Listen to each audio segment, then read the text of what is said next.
ऐसे में आप समझिए कि देखकर तो यही लग रहा था कि बिल्कुल ठीक है, और इसी को लेकर संजय निरुपम प्रश्न कर रहे थे। सैफ को लेकर संजय निरुपम ने क्या क्या सवाल खड़े किए तस्वीर सामने आने के बाद डिस्चार्ज की, चलिए वो आपको बता देते हैं, क्योंकि कई चीज़ें हैं। सैफ के घर में असल में क्या हुआ ये अभी तक किसी को नहीं पता। अभी तक अलग अलग थ्योरीज चल रही हैं, पूछताछ चल रही है। सैफ के घायल होने का सीसीटीवी कहाँ है? क्या घर में सीसीटीवी कैमराज इंस्टॉल नहीं है? सैफ को अस्पताल लेकर कौन गया, ये भी प्रश्न है, क्योंकि एक छोटे से बच्चे के साथ तैमूर का जिक्र आया था। सिर्फ तैमूर के साथ नहीं गए थे, एक और कोई शख्स था, उसके बारे में अभी तक कोई जानकारी नहीं है। हमलावर चोर था अगर, तो चोरी क्यों नहीं की? क्योंकि करीना ने तो अपने बयान में कहा है कि कोई चोरी नहीं हुई है। सैफ पर हमले का मोटिव क्या था? अगर चोरी नहीं था तो मोटिव क्या था? और पीठ पर हमला करना, पीठ पर बार बार अटैक करना, कई वार कर देना, तो क्या पीछे से अटैक हुआ? सैफ का परिवार अब तक सामने क्यों नहीं आया? उस दिन भी जब अस्पताल जाना था तब भी परिवार का कोई शख्स साथ नहीं था सिवाय तैमूर के, ऐसा डॉक्टर्स का बयान आता है, और अभी भी सामने नहीं आया है। पहले पुलिस ने 2 गलत आरोपी आखिर क्यों पकड़े, और जो ये तीसरा पकड़ा गया है क्या यही वो आरोपी है? ये भी प्रश्न है। संजय निरुपम कई प्रश्न खड़े कर रहे हैं, सरकार उन्हीं की है, लेकिन इसके बावजूद उन्हें भी दाल में कुछ काला लग रहा है। सुनिए जरा क्या प्रश्न खड़े किए। जब सैफ अली खान के जब पर हमला हुआ कथित तौर पर, तो कहा गया कि भाई उनके पीठ में 2.5 इंच तक अंदर चाकू घुस गया था, और डॉक्टरों ने बताया कि 6 घंटे तक ऑपरेशन चला था, और ऑटो वाले ने बताया कि वो लहूलुहान अवस्था में स्ट्रेचर पे आए थे हॉस्पिटल में।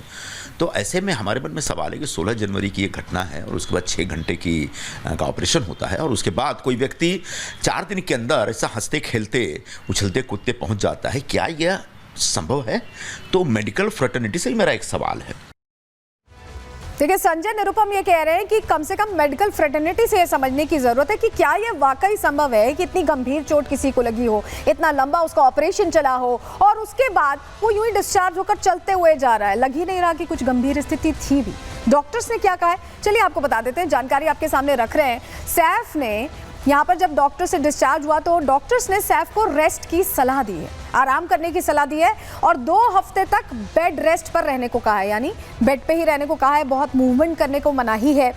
हालांकि ये भी कहा है कि फिलहाल एक्सरसाइज नहीं कर सकते हैं, और ऐसे में 2 हफ्ते बाद ही, ये रेस्ट के बाद ही जांच होगी, डॉक्टर्स फिर से यहाँ पर टेस्ट करेंगे। हालात अच्छे रहे तो काम पर जाने की भी इजाज़त मिलेगी, यानी शूटिंग कर पाएंगे। सैफ हल्की एक्सरसाइज भी उसके बाद कर सकेंगे, लेकिन हल्की ही एक्सरसाइज कर पाएंगे। हालात अच्छे नहीं अगर रहे, अगर 2 हफ्ते बाद चेकअप में ठीक नहीं लगता है, तो रेस्ट का जो टाइम है वो 2 हफ्ते से ज़्यादा बढ़ा दिया जाएगा। लेकिन जो कुछ भी हुआ है, जो संजय निरुपम भी कह रहे हैं, जो आपको भी शायद लग रहा हो और अभी तक आप ये बात कह ना पाए हो, तो हमने डॉक्टर से ये समझने की कोशिश की, डॉक्टर से समझने की कोशिश की कि अगर रीढ़ की हड्डी में इतने गहरे तक चाकू घुस जाए, नौबत यहाँ तक आ जाए कि 2 mm से बच गए, नहीं तो फ्लूइड लीक हो जाता, तो उस स्थिति में क्या इतनी जल्दी रिकवरी संभव है? डॉक्टर प्रतीक क्या कह रहे हैं, जरा सुनिए। बॉडी को हील करने में कितना टाइम लगता है? सर देखिए, ये डिपेंड करता है क्रिटिकल इंजरी कहाँ हुई है और किसकी हुई है, किस जगह पे हुई है, ठीक है। वो क्रिटिकल स्ट्रक्चर कितना रिकवर करेगा उस पे डिपेंड करता है। लकीली इनको शायद कोई क्रिटिकल स्ट्रक्चर पे इंजरी नहीं हुई है, then 2 to 5 days is a good amount of time जिसमें रिकवरी हो जाती है।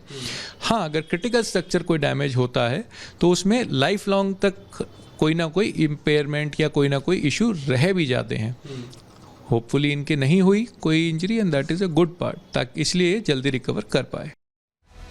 तो जनरली ये संभव नहीं है, लेकिन इनके इतनी इंजरी नहीं हुई, ये डॉक्टर कह रहे हैं, तो यानी क्या इतनी गंभीर स्थिति थी? ये भी अब प्रश्न के दायरे में आ चुका है। लेकिन ये तस्वीर देखिए, ये तस्वीर इसलिए ज़रूरी है क्योंकि सीसीटीवी में सैफ का जो आरोपी है, जो कहा जा रहा है कि पकड़ में है, वो कैद हुआ था, और इसी तस्वीर के बाद जाँच तेज़ हुई थी। ज़रा अगली तस्वीर अब आपको देंगे, अगली तस्वीर देखिए। ये पकड़ा गया, शहजाद इसका नाम बताया गया, और ये आरोपी पकड़ा गया।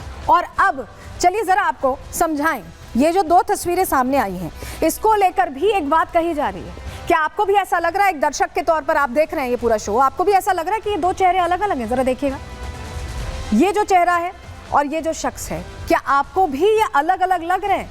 क्योंकि ये प्रश्न उठ रहे हैं और ये चर्चा का विषय बना हुआ है। सोशल मीडिया से तमाम प्लेटफॉर्म्स पर आप देखें तो यही कहा जा रहा है कि कैसी जांच हो रही है, क्योंकि ये दोनों चेहरे अलग लग रहे हैं और पूरी तरह से अलग लग रहे हैं। और इसको लेकर प्रश्न किया जा रहा है। हालांकि अभी तक कोई रिपोर्ट इसमें सामने नहीं आई है, लेकिन कम से कम अगर आंखों से आप देखें तो आंखों से देखकर आपको यही लग रहा है कि क्या ये वही हमलावर है जो घर में घुसा, क्योंकि ये शख्स तो बड़ी उम्र का लग रहा है और वो जो सीढ़ियां उतर रहा है वो इतनी बड़ी उम्र का नहीं लग रहा है। ऐसे में मिसमैच्ड हैं क्या आरोपी, ये प्रश्न क्यों? सैफ के हमलावर पर भी खूब सवाल खड़े हो रहे हैं और सवाल खड़े किए जा रहे हैं नेताओं की तरफ से। सीसीटीवी और आरोपी के मिसमैच का दावा अब किया जा रहा है। दोनों शख्स अलग अलग हो सकते हैं, ये आरोप लगाया जा रहा है। मुंबई पुलिस को इस पर जवाब देना चाहिए, ये प्रश्न पूछा जा रहा है कि मुंबई पुलिस इस पर क्लैरिफाई करे। संजय निरुपम ने मुंबई पुलिस से ये पूछा है और इसके अलावा कांग्रेस ने भी फेस मिसमैच पर सवाल उठाए। हो सकता है आपको भी ऐसा लग रहा हो, और कांग्रेस ने भी पूछा है। हुसैन दलवाई बोल रहे हैं कि दोनों फेसेस अलग अलग क्यों हैं, ये क्या अलग अलग शख्स हैं? ये अपने आप में प्रश्न बना हुआ है। लेकिन देखिए, बढ़ते दबाव के बीच जिस समय मुंबई में ये घटना हुई, उसके बाद दबाव बढ़ा, खबरें सामने आई, सनसनी फैल गई कि सैफ अली खान पर अटैक हो गया। इतने बड़े स्टार पर उसके घर में घुसकर कोई यूं ही अटैक कर लेता है और चोरी की मंशा से घुसता है। ये तमाम बातें फ्लोट कर ही रही थी कि अब ये भी प्रश्न है कि क्या ये दोनों आरोपी एक ही हैं जो पकड़े गए हैं? तीसरी बार में कैसे आरोपी पकड़ा गया, दो क्यों छोड़ दिए गए? और क्या सैफ अली खान पर वाकई इतना गंभीर हमला हुआ भी था? ये जो सवाल हैं ये तैर रहे हैं मुंबई की हवाओं में। रिपोर्ट देखिए।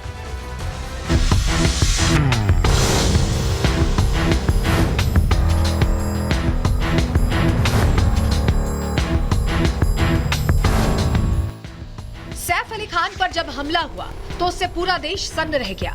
हर कोई सैफ पर हमले की मिस्ट्री जानना चाहता था।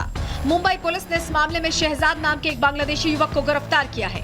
हमले के 5 दिन बाद अब सैफ भी अस्पताल से डिस्चार्ज होकर घर पहुंच गए हैं, लेकिन सैफ के घर पहुंचने की जो तस्वीर आई उस पर सवाल उठने लगे। वो लहूलुहान अवस्था में स्ट्रेचर पे आए थे। कोई व्यक्ति 4 दिन के अंदर ऐसा हंसते खेलते उछलते कूदते पहुंच जाता है, क्या यह संभव है? संजय निरुपम ने जब ये सवाल उठाए तो उससे विपक्षी दल बौखला गया। शिवसेना उद्धव गुट की तरफ से संजय निरुपम पर पलटवार किया गया। कोई व्यक्ति कॉलेज के दिनों से ही फिट है, नियमित व्यायाम करता है, जिम करता है, टहलता है, अपने खान पान का ध्यान रखता है, तो ऐसे व्यक्ति को फिट होने से कोई रोक नहीं सकता। अब संजय निरुपम को लग रहा है कि सैफ अली खान घायल थे तो इतने जल्दी कैसे अस्पताल से बाहर आ गए, मतलब पूरा एक विवाद खड़ा करना चाह रहा है। ये मेडिकल चमत्कार है, तो मैं उनकी जो स्वास्थ्य है उनके लिए मैं शुभकामनाएं दूंगा।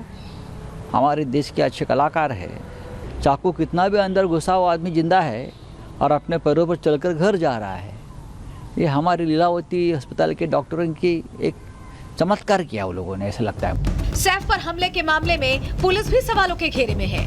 पुलिस ने इस मामले में 3 अलग अलग आरोपियों को पकड़ा, लेकिन अब पुलिस तीसरे आरोपी के असली हमलावर होने की बात कह रही है। लेकिन सैफ की बिल्डिंग से जो सीसीटीवी मिला है उस फुटेज से आरोपी का चेहरा मिसमैच होने का दावा किया जा रहा है। वो वीडियो में दिखाई दे दिया था, वो जो पकड़ा गया है वो नहीं है, ऐसा बहुत सारे लोगों का कहना है। अभी कभी कभी पुलिस क्या करती है कि जो दरअसल आरोपी है वो पकड़ा नहीं गया तो और किसको भी पकड़ने की भी कोशिश करते हैं। जो कहाँ न कहाँ पैसे वाले उनके ऊपर हल्ला होना, ये क्या बात है मालूम नहीं पड़ता। और पुलिस इसमें गंभीरता से कुछ काम कर रही है ऐसा नहीं लगता। सैफ पर हमले के मामले में पुलिस की जांच जितनी आगे बढ़ रही है उतना ही ज्यादा ये राज गहराता जा रहा है। मुंबई पुलिस पर इस मामले में बढ़ते दबाव की वजह से जांच अधिकारी भी बदल दिया गया है, लेकिन सवाल अभी भी वही है, सैफ के घर में असल में हुआ क्या था? Bureau report, Republic Bharat.